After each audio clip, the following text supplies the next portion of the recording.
Here we go. It's a Friday. It's an Eagles-Cowboys Friday. It doesn't really feel like a typical Dallas week. And down there, they don't have Philadelphia week. So I don't know what we're doing, right? Wasting our time spinning our wheels on all the hype. We need to make money. That's why we're here on the Philly Voice SportsBets show. And Harry Mays, Matt Ferrico, I'm Eitan Shander. Look at this.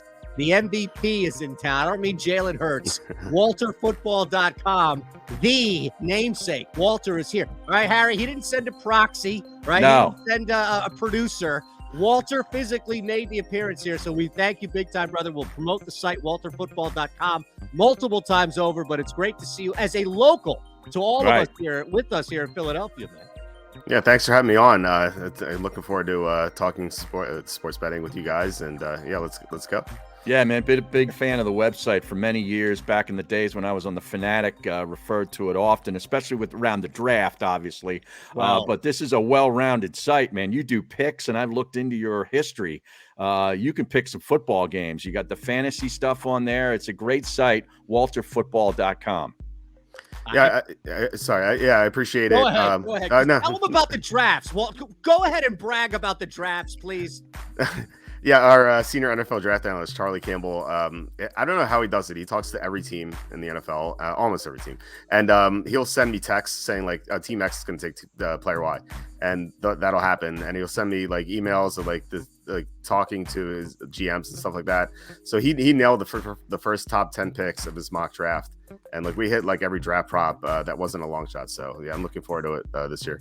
Wow. That's crazy because there were a lot of guys taken high in that draft that really weren't expected to go. Right. So having those in the back pocket, up your sleeve is that's incredible. We always say that WalterFootball.com, it's the 5-tool site, right? Right. And when you're a 5-tooler, you're going to do everything well, but it's nice to look at you're a 5-tooler, but you hit 380, right? That's the draft stuff for that. All right, let's look at this. We'll talk a lot about everything going on the site a little bit more too, Walt, but let's just open up with this Dallas Eagles game. It's the one that we all are looking at from a fan standpoint. We know now. We don't have to worry about the back and forth, the gamesmanship, which I don't even think it was. We all knew Jalen Hurts was not going to start. The line has moved up and down. It opened up 1.5. It shot up to 6.5. I see it at 4.5, depending on where you're looking at it right now. What's just your overall feel of this football game, knowing that there's so many crazy variables to it? Yeah, I love the Eagles in this game. One of my favorite angles is to take a good team or a well-coached team with the backup quarterback, and it almost always wins. Look at just the results this year. You had the Brock Purdy is 2-0 against the spread. Malik Willis is 2-0 against the spread. I think Cooper Rush was 4-1 against the spread. Yeah. Even just go back. I mean, Nick Foles covered every single time. He was an underdog when he took over for Carson Wentz. These players just step up for their backup quarterback, and they know that they have to try harder. And the Eagles have extra incentive. If they win this game, they can rest the final 2 weeks. Players love that. And the Cowboys really don't have the motivation because, as long as the Eagles don't lose to both the Giants and the Saints, they're stuck in the 5 seed. They're locked in there, yeah. Right. Yeah. So I think the Eagles not only cover, but win outright. Wow. Yeah.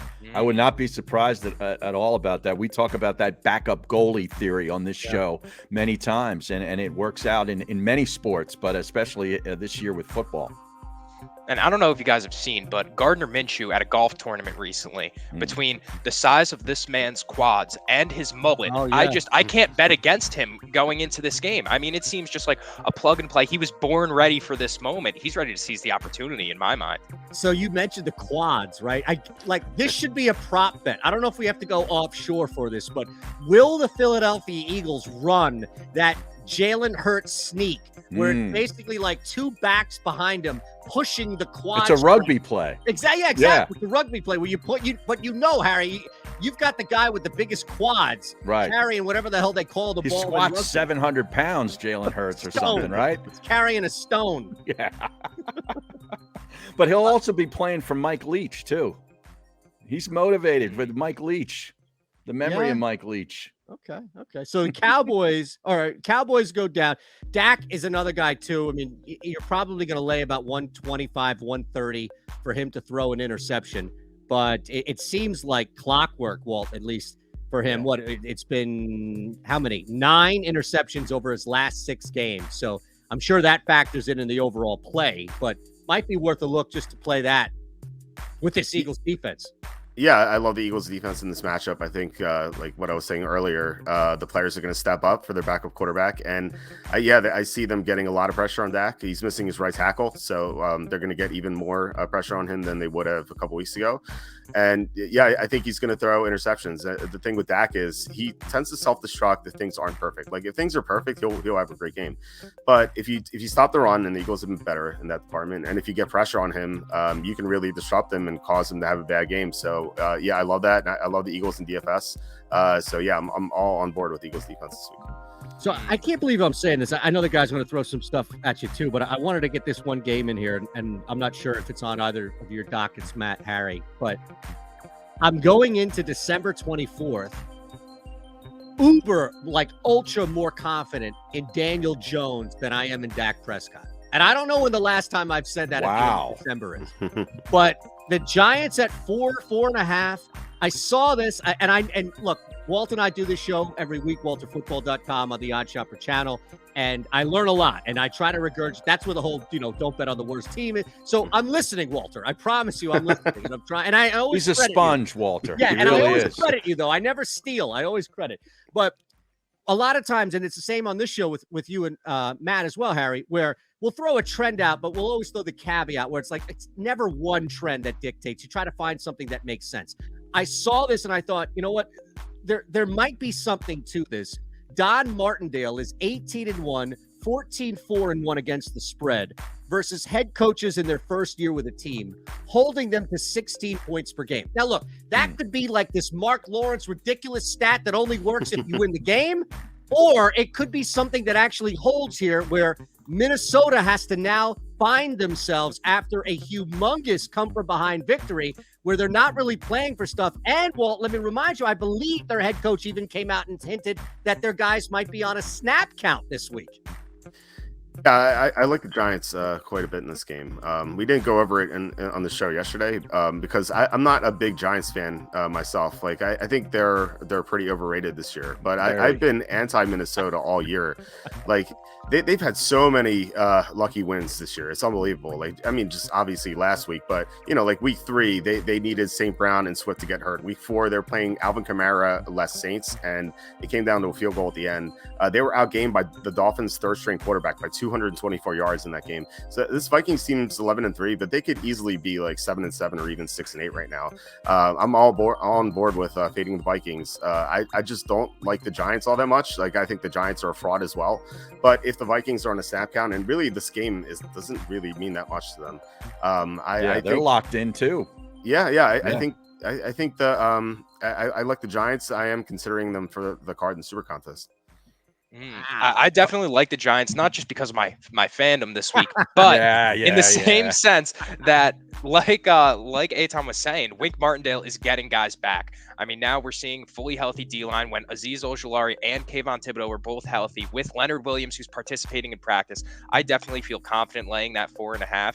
And in addition to, I also have some confidence in Daniel Jones, considering the receiving core. He's played, average. He's been serviceable and he's gotten the job done. So I like them in this matchup a lot. And especially when you look at Minnesota's point differential, they're literally the only team above 500 with a negative point differential. And the last team to do that was the 2011 Giants with Eli Manning. So I really think the Minnesota Vikings are fraudulent, and we're seeing it towards the end of the regular season, and I honestly am looking at them as a first-round bounce out. And those Giants won the Super Bowl, by the way. And I'm they sure did. You know that. You notice what he did there? He's the fan of the Giants. He referred to him as Wink, where the impartial observer, Eitan, said Don Martindale. That's right. You could call him the Don if you want to squeeze that in there. Cousins has a horseshoe in his pocket. I mean, we all know that. But they hit the win total already for me back in August, so I'm good with the Vikings.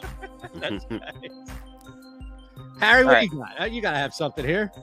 As far as gambling or the draft, anything you want, and we don't have. Okay. It's not often that we get to chat with Walt here. So no, I know. To use as much of the time as you can. I noticed I look at these mock drafts because I just can't get enough of them, and yours is one of the it's at the top of the list. I noticed in the latest you got Skoronski, the tackle, going to Pittsburgh. Now they sorely need him, but do you think he's in a sort of a not a tackle heavy early round part of the draft. Do you think he'll last to 13 for the Steelers if they do indeed pick there? It's tougher. I wanted to put him a little bit higher, but three teams are going to take quarterbacks for sure, at the very least. Yeah. There are some good receivers, Bijan Robinson. Obviously, some really good defensive linemen are going to go there too. So I think there's a chance that he lasts at 13. I think he probably goes like 8, 9, 10, something like that. But, we've seen players fall a little bit. So I think it's definitely possible. And there are some other good tackles too. So if they don't get Skoronski, they can get one of the other good tackles. Like that, man. How do you, when you're building and you're updating, how do you account for trades in the first round? And I don't mean like, hey, I need to make a 60th version of my mock, so let me just throw a random trade in. But like the Eagles, for example, right? It's a team that we all know. It's a team that we follow. It's a team that I think we can make a logical, it doesn't mean it's going to happen, but a logical conclusion that their GM would trade out, not needing maybe somebody right there at the top and stacking more picks. Does that with the Saints pick? Exactly, the Saints pick. Thanks, Harry. Yeah. How does that factor into when you're reworking your mocks, Walt? So if I think a team's going to trade, I'll just mock the player I think they're going to trade for in that spot. Like, for example, last year, Charlie and I were debating what we're going to do with Jordan Davis because we knew the Eagles liked him and we knew the Ravens liked him. So our plan was, okay, I was going to have the Ravens drafting Jordan Davis. In his mock, he was going to have the Eagles drafting Jordan Davis, even knowing that the Eagles are going to likely move up for him. So I think he even wrote in his mock draft, he said he doesn't think Jordan Davis would be here, but the Eagles could move up for him. So that's kind of what I do. Like if I think the Eagles are going to move out 10 spots or so, I'll mock the player I think they're going to draft 10 spots later. That makes sense. All right, I got a little bit of a parlay I want to run by you because I've been stacking these legs and I've been doing my research on each one of them, and I really think I got something here at plus 965. Oh my! Whoa! Wow! Right? All right. But I have You're just going to hit Walt justification. with the most negative EV parlay we can find here. I love it. All right, I'm taking the Cincinnati Bengals -3 against the Patriots. Patriots defense is obviously on a downslope. We've been seeing over the last few weeks. They just can't do anything right, and we talk about on the show a lot how hot the Bengals are, especially going into the playoffs. They're not a team we want to see, facing anybody. Then I go over to the Commanders and San Francisco 49ers, where I'm taking the over 37.5. I feel like people are anticipating, just because it's Heineke versus Purdy, a low-scoring game, but there are a lot of weapons all over these offenses between Brian Robinson, Terry McLaurin, and then you go, obviously, Christian McCaffrey, George Kittle. So I like over 37.5 over there. And then I'm shifting to Tampa Bay Buccaneers against the Arizona Cardinals. I'm taking the total for just the Buccaneers over 24.5 points. That's at plus 100. I really like the value for that. And honestly, the Buccaneers, this seems like a get-right kind of week for them, going up against a lackluster secondary in Arizona. I really think that Tom Brady is going to start finding his wide receiver connection again, especially if they want any type of push before, the playoffs are coming. And then my last leg is Cole Kmet over 2.5 receptions. And I really like this one because you look at his last 5 games and the guy has 7 targets against Green Bay and 6 targets against the Jets. And then everything else is 5 or 7 as well. So I really like him to get at least 3 receptions in there. He's caught the ball at least 4 times over these last 5. So that's my parlay. And like I said, at plus 965, I like it. I like the value. Yeah. All right. So here's what I'm most curious about, right? According to you, Walt, which leg busted? Yeah. Give us the benefit. If you had to pick one of them. Right. Not the Cole Kmet. I think we'll let Walter give his thought here, but Harry, you go Kmet, right? No. I say not the Cole Kmet. I think that's a good leg of it. Yeah. All right. So Walter's the judge. He's the end all be all. He's the final say in this, but we could just make arguments here. So what would you say, Harry, would be the leg that busts that? Well, I like the Tampa Bay angle because Arizona stinks. They've quit, and Tampa it's a good get-right situation for them. I like the Cole Kmet because young, struggling quarterbacks love tight ends. And I would say the first leg was Bengals -3 against the Patriots. No, I like that. The second leg over 37.5 for Commanders and that's Niners. the one that I would probably say would bust it. I think that's going to be a low-scoring slugfest, a lot of running. We'll see what Walter has to say.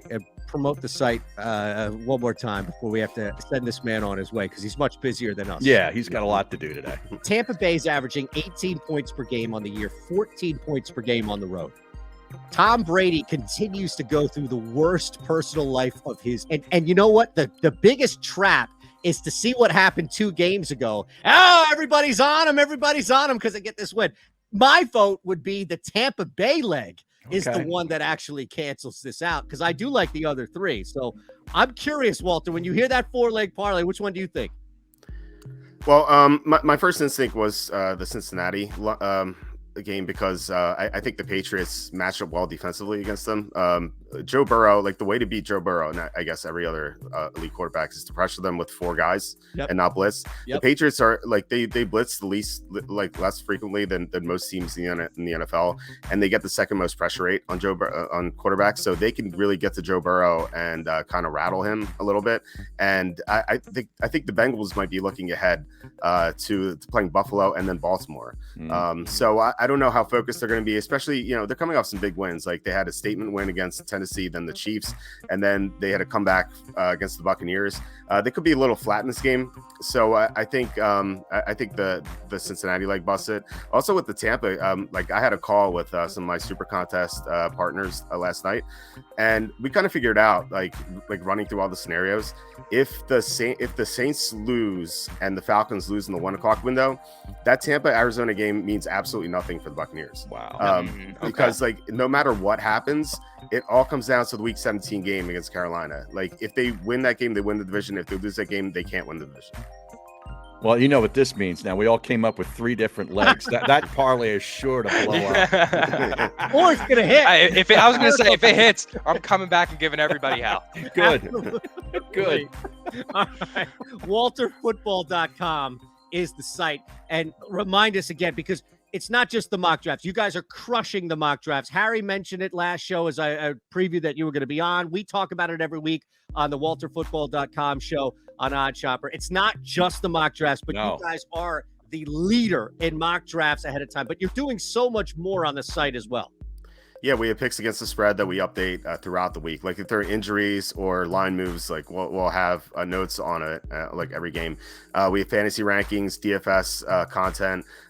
We grade every signing, we grade every trade, and we have college bowl picks as well. We're 6-0 against the spread and bowl picks this year. So we had Air Force last night. So you can get everything at WalterFootball.com. Are you going to give us anybody tonight? Just one freebie? Nah, it's fine. There's fine. 2 games today. I know. And I was asking for something free, but I shouldn't abuse our relationship with you. We want him back on. So you've given us enough, my friend. Thanks again. It's a pleasure, really. Happy holidays. Yes. Yeah, happy holidays for sure. Thanks for having me on, guys. I really appreciate it. You got it. All right. Thumbs up, subscribe. You know the drill. WalterFootball.com. We are back on Monday.